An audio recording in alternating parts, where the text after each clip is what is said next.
Anxiety, it freaks me out. Hey guys, this is Brian with BAM and Being Anxious, Anxious Me. So today what I want to talk about is Carl Jung's life stages of development. So basically he had 4 stages that every human would actually go through out its entire life. So first would be the athlete. So this is basically an egocentric kind of way of living. And mostly what we're thinking about is how we look, what others are thinking about us, and it's very selfish. Next is going to be the warrior, and this is more going towards conquering the world and trying to be the best that you can be, right? Trying to continue on your legacy. Next is going to be the statement. So the statement is basically anything that has to do with giving, right? You're providing and giving value. So you'll get to the point where superficial things won't actually satisfy you anymore in life. So you rather actually provide services, values, goods, or anything like that. Last but not least is going to be the spirit. So we get to this point where we see that, it's more beyond us, it's more than we actually are, and this is more like a philosophical kind of idea of what we're trying to understand in life. So as you become this spiritual stage, you basically, become an observer, right? It's like a third person kind of view, so we're always seeing as everything manifests or arises or something like that. So it's a very Buddhist kind of idea, but for the most part, as we develop through these stages, we become a little bit more holistic.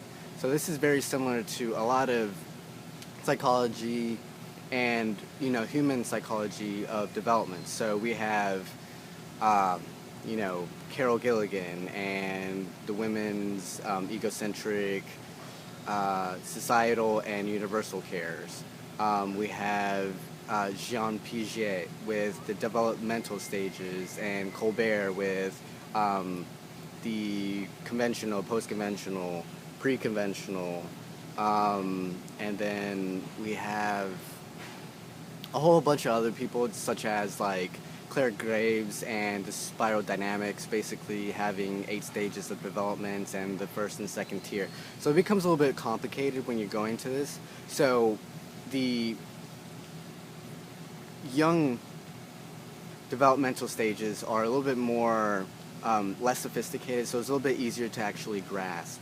And why is this important? So basically, trying to understand what stage you are, you can gauge on how you're going to approach life and why you're basically valuing the things that you are. So we have different value systems as we go through these stages, and it's always going to have this,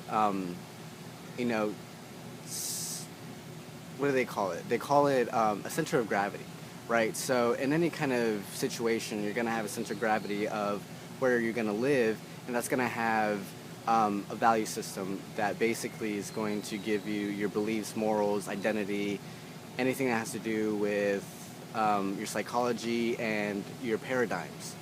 So, if you live in a tribe, you're basically going to have tribesman kind of idea. So it could be sacrificial. Basically, you'll be more prone to trying to survive than, trying to figure out what clothes you're going to pick out. If you're a politician, you'll most likely focus on your next campaign and everything like that. So these paradigms are different, but everybody goes to the same ideas. So the tribesman would be in the actual athlete stage of development, and the politician would be in the warrior one, right? Because one is trying to survive and is more fixated on their concerns than anything else, and the politician is concerned with conquering the world and everything like that. So what can we do about this? So basically what we're trying to do is trying to understand our thought process and our paradigms. So anytime that we're trying to develop through these stages, we can't really go above what we are, right? So the way that developmental stages actually works is understanding that we have different intelligences. And Howard Gardner actually had this idea and actually wrote a book about it. So we have interpersonal, intrapersonal. So interpersonal would be with other people. Intrapersonal would be introspective.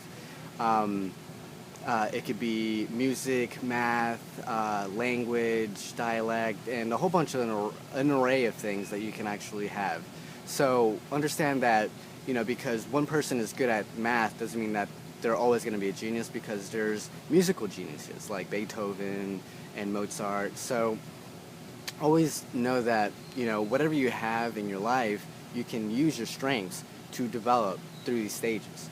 So mostly what it is that we're always going to have a process that we will basically go through, right? So taking it step by step at a day at a time is probably the best way to actually do it. But for the most part, sometimes we have epiphanies.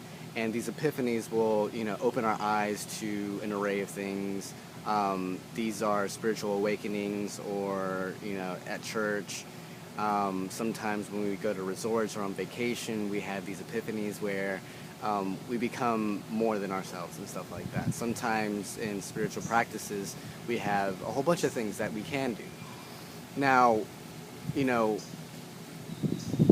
how do we do this, right? So the most important thing is understanding that we have different personalities, right? So understanding what our personalities are going to be like can gauge how we can work on our weaknesses. So if we're very aggressive, then maybe being a little bit more passive and a little bit more caring will be a little bit towards the opposite end of the spectrum, but a little bit more towards, being whole, right? So as we develop, as I said before, become a little bit more holistic. So Arnold Schwarzenegger, big bodybuilder, and his strengths were his biceps and chest. So he said that, as I work on my weaknesses, like my calves, I don't have to worry about my strengths, because my strengths are always going to push me forward. So anytime that we're trying to be successful in life, corporation, work, or anything that has to do with, living in society, we have to go through these processes. So that's why it's really important to understand where you're coming from and what your value systems are.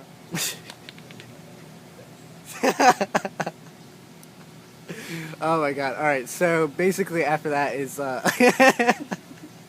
oh my god. I completely blanked out.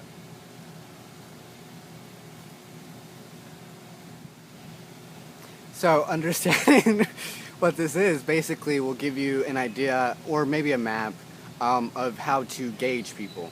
Because after that you understand what their value systems are, and from there you'll be able to communicate what they actually want. So with an athlete, that they're most concerned with about themselves. So you would gauge in a conversation, let them talk about themselves, let them be at ease, comfortable, and then you'll be able to actually communicate a lot better, because they'll be open-minded.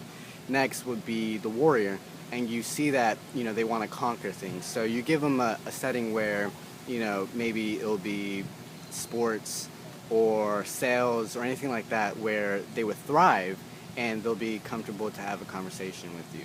People who are giving, most likely you want to be in a situation where they would give you something and you would reciprocate. That way you have a mutual benefit relationship between them. And then for a spiritual, it goes hand in hand basically, because after being on that universal kind of care, or that non-egotistic idea of yourself and the world, everything disappears. So you don't have to worry about anything, and that way your anxiety little by little actually starts to dissipate. As we develop, we have the ability to look at more perspectives and stuff like that. So hopefully this helps out, and you can take this on a daily basis and see if you can change and develop through these stages a little bit more. Alright guys, so I'm out and about what I just talked about.